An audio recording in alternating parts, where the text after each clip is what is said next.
আপনি যদি যাত্রী হিসাবে বাসে একা থাকেন আর যদি নারী হন তাহলে নেমে যাবেন। কারণ আপনি ধর্ষণের শিকার হইতে পারেন।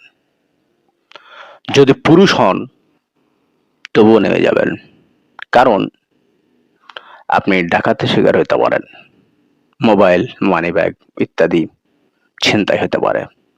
বাসের হেল্পার, কন্ডাক্টর, ড্রাইভার এরা সব অনেক সময় একজোট হয়। বিশেষ করে সন্ধ্যার পর রাতের বেলা সাবধান।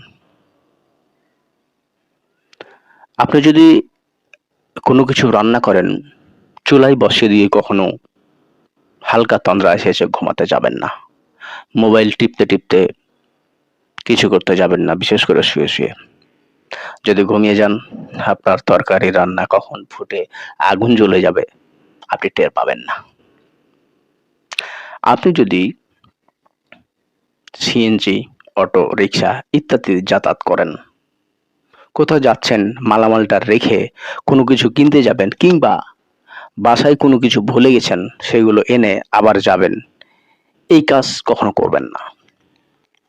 যখন আপনি কোনো কিছু আনতে যাবেন, অটো রিক্সা সিএনজি আপনার সমস্ত মালামাল নিয়ে পালিয়ে যেতে পারে।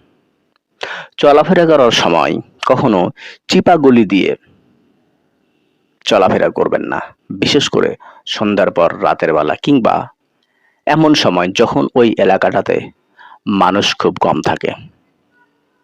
কারণ অনেক দুর্ঘটনাগুলো ওই চিপাগুলিতে বেশি ঘটে। আপনি যদি রিক্সা, অটো, সিএনজির ড্রাইভার হন, আপনার যাত্রীর মালামালগুলো তার বাসায় পৌঁছাতে যাবেন না। যখন আপনি তার বাসায় পৌঁছাতে যাবেন, এসে দেখবেন আপনার গাড়িটি নেই। এমন হতে পারে সেখান থেকে সেগুলো চুরি হয়ে গেছে।